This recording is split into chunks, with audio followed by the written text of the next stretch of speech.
Hello, girls, guys, or otherwise. This is Rich, and welcome to a Witchy Wednesday. Uh, Today we are talking about balancing and uh, opening and closing chakras. What does that mean? How do we do it? Um, Next week, I'm actually going to expand on this, and we're going to be talking about how you can do it with a pendulum, and uh, and I think I might do a pendulum video after doing that one. I do have to find my pendulums because they have been hiding on me. I don't know exactly where they are. I thought I knew where they were, but they are still hiding. But if worse comes to worse, I still have this one. So we are all good there. Um, so yeah, let me go ahead and that's not right. Okay. I don't know why that rock is there. Okay.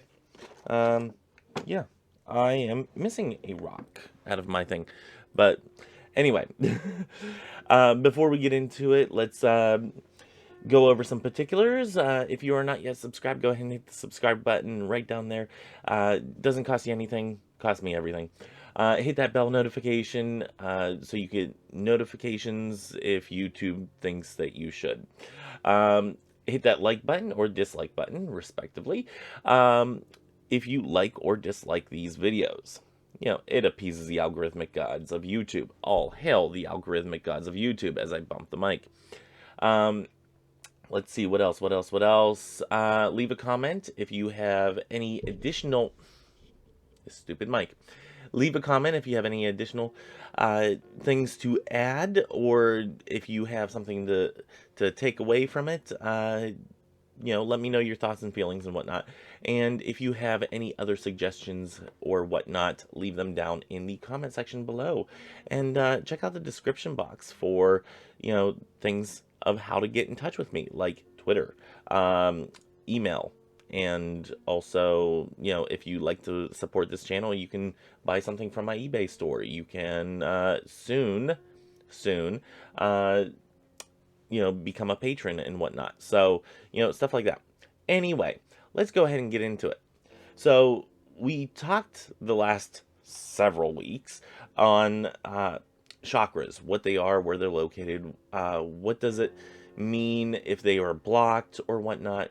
And what this really means for you is, for one, if your chakras are blocked, it can cause different side effects. And I've discussed those in the multiple videos, depending on what chakra might be a little bit more blocked than another. But, what does that really get down to is if you are doing like intuitive work or you are doing any kind of magical work, really, your chakras being blocked can, interfere with uh, your capability to have energy flow through you and whatnot. So, whenever we are doing magical work or whenever we are, um, being intuitives and whatnot, we really want those chakras to be open and, just let the energy flow through from the bottom to the top all the way around. And let me just cheat my steps here because I have 9 steps to get. Hold on. Let me just cheat this real quick because I'm going to get those steps in, but I don't want to lose my 14-hour mark. There we go. It says I got them. Yep. Okay. Yes, I cheat my steps sometimes because it doesn't always count them. It comes out in the wash. But I want my 14-hour badge today. So anyway, whenever we are doing magic and whenever we are doing intuitive work or whatnot, we really want those chakras to be open and receptive to anything coming from our higher selves, from above, from deity or guardians, what have you. We want that information to be coming down to us, but we also need to remain grounded. So you want to make sure that these chakras are open, not too open where everything's just like flowing in all the time. You don't want that. But I'm going to talk more about some of the judging if those chakras are open or closed next week whenever we get into pendulum work with them. I'm going to move this mic just a little bit because I keep on bumping it. Sorry. Okay. But this week I want to talk about, one of the techniques that you can do to open these chakras. And I'm going to bring you down to the tabletop, and we're going to discuss that here. But I also need to grab an amethyst. You will do. Okay. Okay, so down we go. Okay, so one of the techniques that you can use is meditating with uh, your stones. So I have a little stone kit here that is made specifically for chakras. You guys have seen it before. So there is a piece of paper here. I'm not writing right on my desk, but it is a white piece of paper, and it's a white top desk because, well, it looks nice and clean. So anyway, so let's say, and this is going to be a really rudimentary looking figure. You got yourself here. Let's give you some shoulders. And we'll give you some arms. Okay. As you can tell, I am no artist. If you ever thought I was an artist, well, this should prove you wrong. So, okay. So we discussed, where the chakras are. We have the root chakra here. We have the sacral chakra right about here. So we have the solar plexus right here.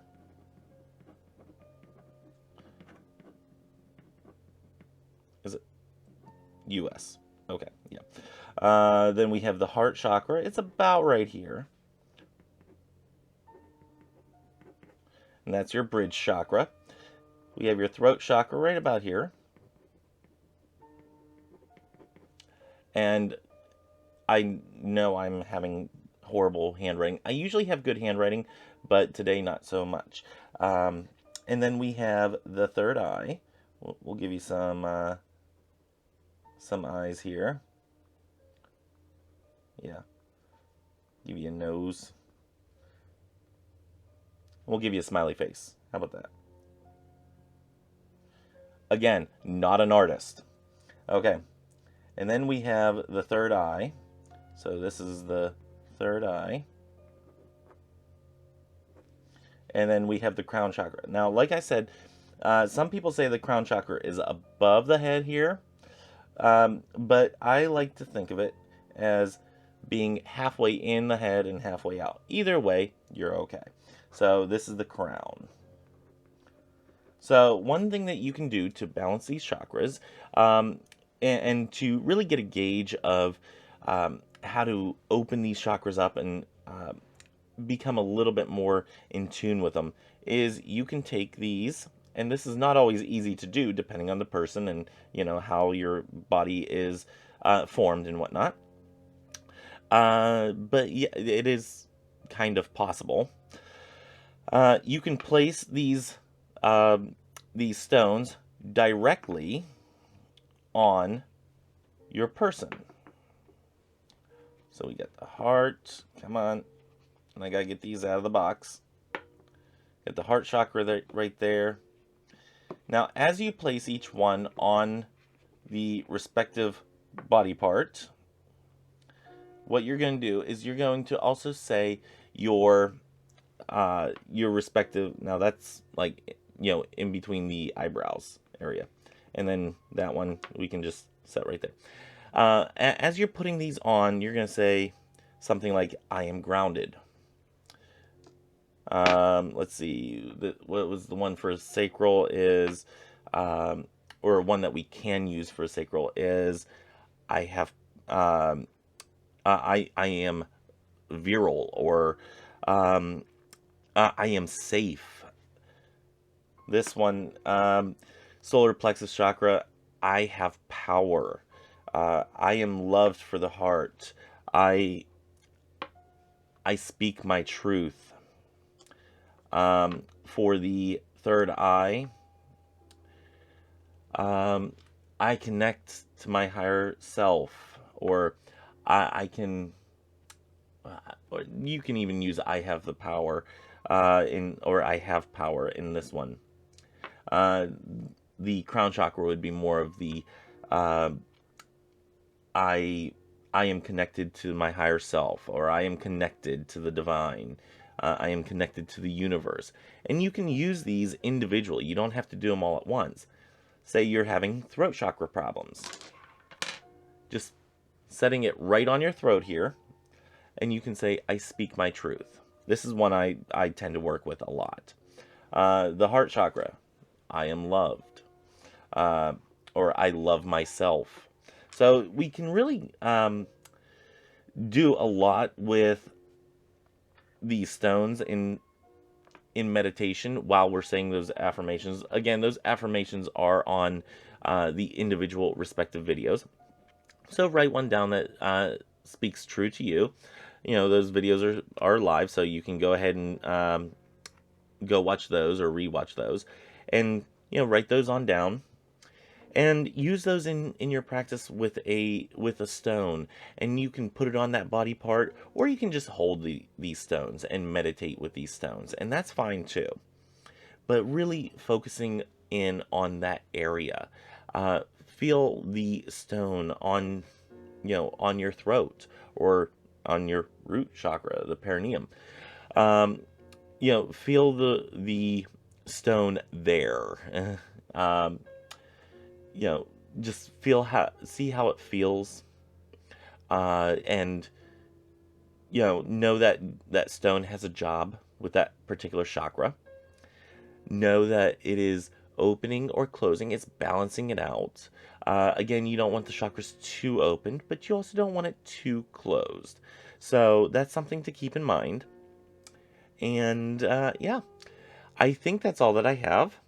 So I think that's all that I have. I just wanted to go through some of the basics of how you can utilize these stones in doing chakra work, and how you can open them up, you know, either open them up or close them down a little bit. Sometimes they're a little too open. Whenever, say, your third eye is too open, you feel a little bit too light and airy, like everything's just like, you're just in the clouds too much, like you're on a kite string, and it's just a little too much for you. So yeah, I hope you liked my amateur drawing, and I hope that has been a little bit helpful for you if you are planning on working with the chakras, whether you need to open or close them. And again, we're going to be doing some pendulum work next week, dealing with the chakras, either opening or closing, or just judging where they're at. Whether we notice the things in our life, having blockages, or having, sorry about that, that's my notification telling me that I need to do this this other video. um, I'm actually gonna pre-record tomorrow's video as well. But anyway, yeah, I can't remember what I was saying. Oh yeah, next week we're going to talk about opening, closing, or seeing where the chakras are if you're not noticing whether or not they're open or closed or whatnot. And we're going to be using pendulum work for that, which I am excited about, especially if I can find my pendulums. I need you to not hide from me anymore. We have work to do. Anyway, until tomorrow, which is Table Talk Thursday, go ahead and join me for some table topics, where we will grab things from our table topics cube. Join me on Sunday for the last installment, the 8th and final installment of the Witchcraft in the Bible series for Christo-Pagan Sunday. Join me on Tuesday for Tarot Talk Tuesday. We're going through the Two of Wands. And join me again next week, right here, same time, same place, for another Witchy Wednesday.